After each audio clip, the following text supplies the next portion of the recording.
नमस्कार, मैं श्रेया यादव। आप देख रहे cloud times TV YouTube channel पर दिन भर की सुर्खियां। इस वक्त हमारे साथ हैं Anandi heart care and maternity clinic Ravindrapuri के डॉक्टर विकास अग्रवाल, जो कि एक हार्ट सर्जन हैं। आइए इनसे जानते हैं कि कोरोनरी आर्टरीज में ब्लॉकेज के क्या क्या कारण हैं। मैं doctor Vikas Agrawal, cardiologist, city of Varanasi, Ravindrapuri में मेरी क्लिनिक है।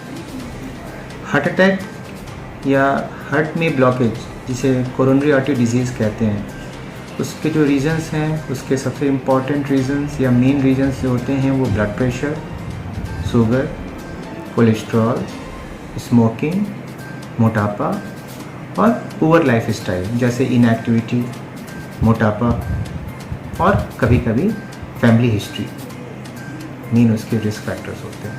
डॉक्टर साहब, पेशेंट में कौन कौन से सिम्टम्स होते हैं जिससे आप जान सकते हैं कि पेशेंट को कोरोनरी आर्टरी में ब्लॉकेज है? जब हम लोग कहते हैं कि उस कोरोनरी आर्टरी में ब्लॉकेज है, इसका मतलब कि उनको एंजाइना पेन है। वो एंजाइना पेन दो तरीके के हो सकते हैं। या तो उनको एंजाइना पेन चलने पे हो, जिसको हम स्टेबल एंजाइना कहते हैं। एक दूसरा होता है अटैक, जो उनको सडन होता है। सिम्टम्स दोनों के अलग अलग होते हैं।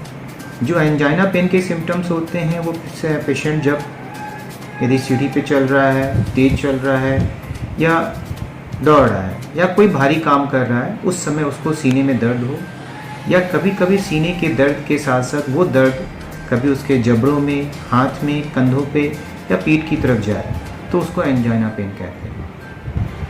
कभी कभी यह पेन उसको बैठे बैठे या रात में सोते समय हो जाता है और वो पसीने के साथ होता है। उसके साथ साथ उसको वोमिटिंग के फीचर्स या सीवियर पेन होता है। उस कंडीशन में उसको हार्ट अटैक कहते हैं। और भी कुछ लक्षण होते हैं जो एंजाइना को सपोर्ट करते हैं। कभी कभी एंजाइना पेन के अलावा यदि पेशेंट्स को चलने पे सांस फूलती हो या पेशेंट्स को और उस सांस फूलने का कोई रीज़न ना मिलता हो, उस कंडीशंस में भी कभी कभी ब्लॉकेज की संभावना होती है। लेकिन जनरली जो ब्लॉकेज होते हैं उसमें पेशेंट्स को सीने में दर्द होता है और वो दर्द उसके जबड़ों में, हाथ में, कंधों पे रेडिएट होता है। तो सब क्या इलाज है इसका? पहले तो इलाज से पहले हम लोग बात करेंगे कि हम बीमारी को पकड़ें कैसे। तो बीमारी को पकड़ने से पहले हम पहचानें कि हमारे सिम्टम क्या हैं। यदि मरीज समझ जाता है कि उसको सीने के दर्द हो रहे हैं या सांस फूल रही है या धड़कन हो रही है या ऐसी चीज़ हो रही है जो हार्ट से रिलेटेड है, तो इस समय शहर में कार्डियोलॉजिस्ट हैं, वो उनके पास जाएं। अब जांचें क्या होती हैं? जांचें शुरुआत पहले नॉर्मल इनिशियल जांचों से होनी चाहिए, जिसमें इलेक्ट्रोकार्डियोग्राम होती है, जो कि बहुत सिंपल और कॉस्ट इफ़ेक्टिव जांच है। ईसीजी के बाद एक जांच आती है जो बहुत ही पॉपुलर जांच है, इकोकार्डियोग्राफी, जिससे हम हार्ट के फंक्शंस को, हार्ट के मसल्स के बारे में, हार्ट के वाल्व के बारे में, हार्ट के प्रेशर्स के बारे में पता कर लेते हैं। देन उसके बाद जो अदर जांचें होती हैं, दैट इज़ एंजियोग्राफी। उसके बाद जांचें होती हैं, कुछ एंजाइम्स की जांचें होती हैं जो अटैक का पता लगाती हैं। एंड नेक्स्ट जो फाइनल होती है, दैट इज़ एंजियोग्राफी। एंजियोग्राफी से हम पता करते हैं कि आपकी ब्लॉकेज कितनी नसों में है, एक से ज़्यादा नसों में है, लेफ्ट साइड की नसों में है कि राइट साइड की नसों में है।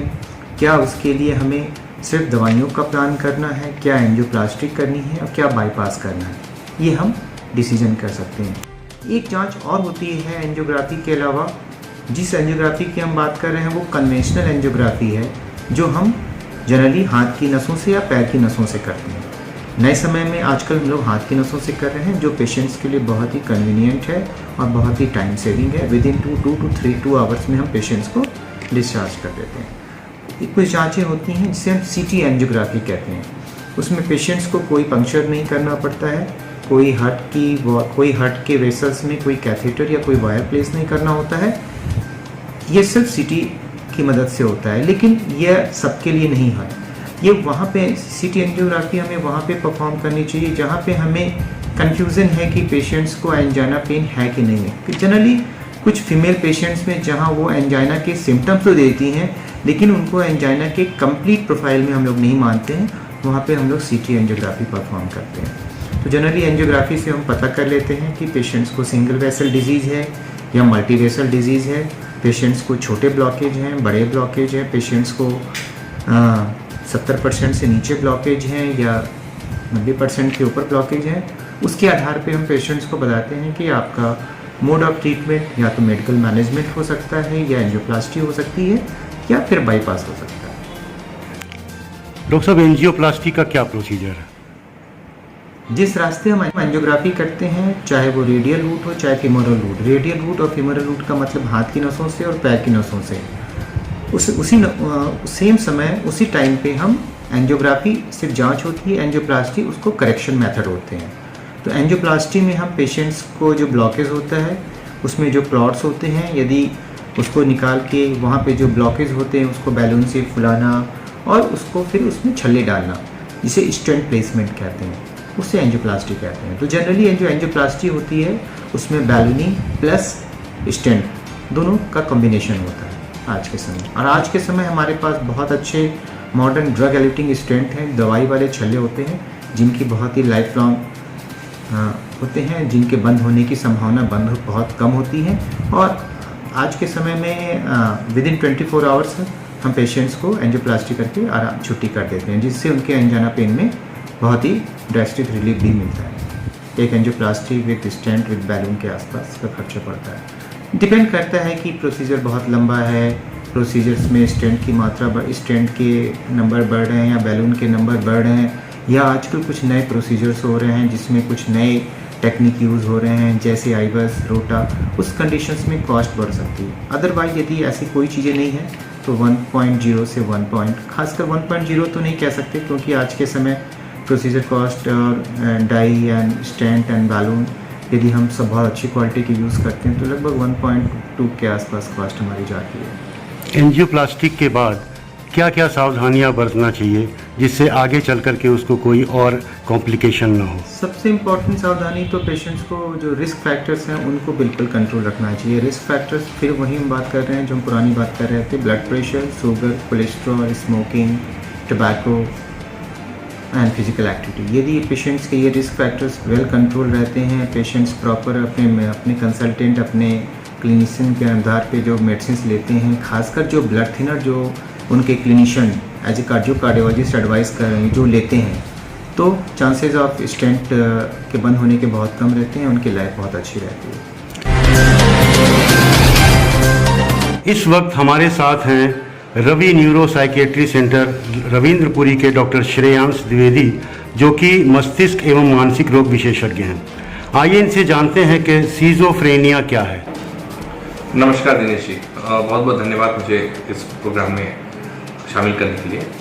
स्किज़ोफ्रेनिया एक जटिल मानसिक बीमारी है जिसके लक्षण साइकोसिस के होते हैं, और इसको हम लोग अगर सीधी भाषा में बोला जाए स्किज़ोफ्रेनिया, इसका शाब्दिक अर्थ होता है स्प्लिट माइंड, मतलब आपका दिमाग विघटित हो चुका है, दो पार्ट में डिवाइड हो चुका है। तो इससे क्या पेशेंट को क्या क्या कॉम्प्लिकेशन होता है? इसके स्किज़ोफ्रेनिया के लक्षण हैं जैसे कि वो आवाज़ें सुनाई देना जो वहाँ पे उपस्थित नहीं है, वो उनको विश्वास होना जो कि सही चीज़ें नहीं है, इसको हम लोग साइंटिफिक भाषा में डिल्यूजन कहते हैं, और जो आवाज़ें सुनाई देती हैं उसको हम लोग साइंटिफिक भाषा में हेलुसिनेशंस कहते हैं। और भी उनको कई ऐसी चीज़ें लग सकती हैं जैसे कि शरीर के कोई पार्ट को कोई व्यक्ति उनका कंट्रोल कर रहा है, उनके शरीर से उनका कंट्रोल हट रहा है, कोई व्यक्ति उसके ऊपर धीमे धीमे नज़र डाले हुए हो, या कोई उसके खिलाफ षड्यंत्र रच रहा है। तो ये सब चीज़ें पेशेंट को ऐसे लगती हैं, इसी चीज़ को हम लोग स्किज़ोफ्रेनिया कहते हैं। इसका कारण क्या है डॉक्टर साहब? मुख्य रूप से अगर बात करें तो क्या दिमाग की कोई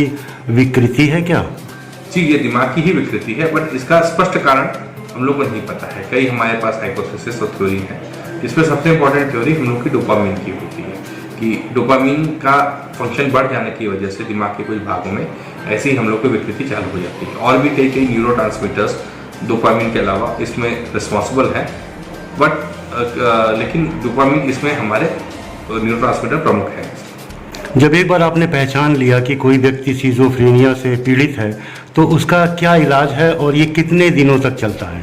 साधारणतः जब व्यक्ति स्किज़ोफ्रेनिया हम लोग उसको डायग्नोसिस करते हैं तो बाद हम लोग उसका ट्रीटमेंट चालू करते हैं। इलाज के दौरान वो बीच में ठीक हो जाते हैं काफ़ी हद तक, कुछ जो हद तक नहीं ठीक हो पाते हैं वो उसके नेगेटिव सिम्टम्स भी कई बार हो जाते हैं। साधारणतः इलाज कई वर्षों तक चल सकता है, जैसे हो सकता है कुछ वर्षों से लेकर के कई वर्षों तक चले। रेयर या अपवाद के रूप में कुछ एक मरीजों का हो सकता है कि इलाज आपका जीवन पर्यंत भी चल सके। तो नॉर्मल होने में क्या मतलब, नॉर्मल हो ही नहीं पाता है या कुछ वो नॉर्मल हो जाते हैं और बहुत अच्छे से काम भी करते हैं। आपको जान के आश्चर्य होगा, डॉक्टर जॉन नैश एक नोबेल पुरस्कार विजेता थे, उनको अपनी गेम थ्योरी के ऊपर उनको नोबेल प्राइज मिला था। गेम थ्योरी और गवर्निंग डायनामिक्स के ऊपर उनको नोबेल प्राइज मिला था। वो स्किज़ोफ्रेनिक थे और उस समय आज की जनरेशन जितनी अच्छी दवाइयाँ नहीं आई थी, उनको दवाइयों से बहुत ज़्यादा साइड इफेक्ट महसूस हो रहा था।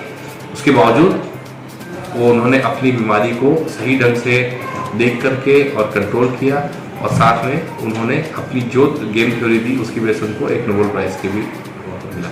तो ऐसा नहीं कहा जा सकता है कि पेशेंट ठीक नहीं हो सकता है। जैसे दूसरा मैं एग्जांपल दे रहा हूँ, जैसे आपको किसी को शुगर हो जाए, बीपी हो जाए, आप दवाइयाँ खाते हैं, आपका शुगर डाउन हो जाता है, अस्वस्थ रहते हैं। बट जिन लोगों के देखने का नजरिया है कि वो एक्सेप्ट कर लेते हैं कि हाँ भाई शुगर की दवाइयाँ हमें लंबे समय तक खानी है, जीवन पर्यंत खानी है, और वो उसको एक्सेप्ट कर लेते हैं।